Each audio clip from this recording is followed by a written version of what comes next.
เ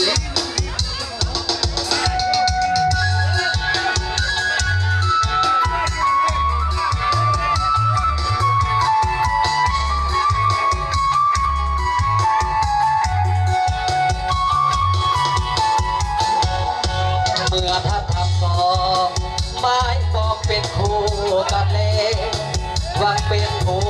ที่เมียแก่แน่แล้วพบความสุขสารว่ามอบสิ่งนี้จิตใจไว้องค์เดียวกันต่างก็สะพายน้ำไปฝันเธอวันไม่ว่าพ่อแม่อยากมีรักคิดต่อเติมเสริมสาช่วยเป็นพลาผู้ยา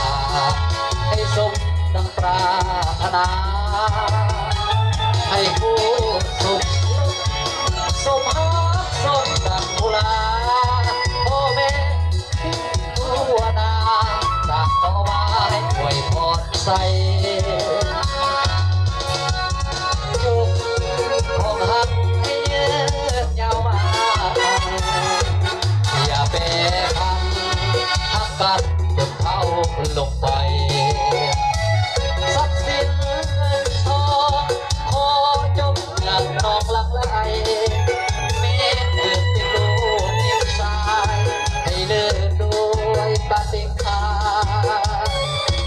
วันนี้ทั้งสองสมปองเป็นคู่กันเล่ได้เป็นผู้ที่เกียงแก่แน่แล้วพบความสุขสาเป็นยามที่ทาที่ไปอภัยให้กัน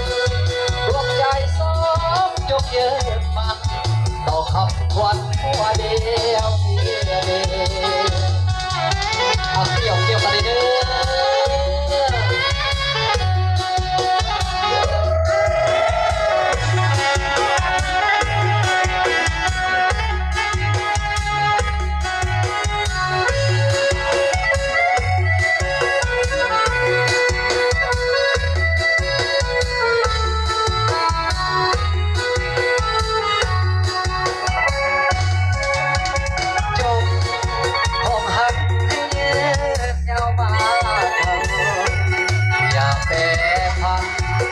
กันจนเขา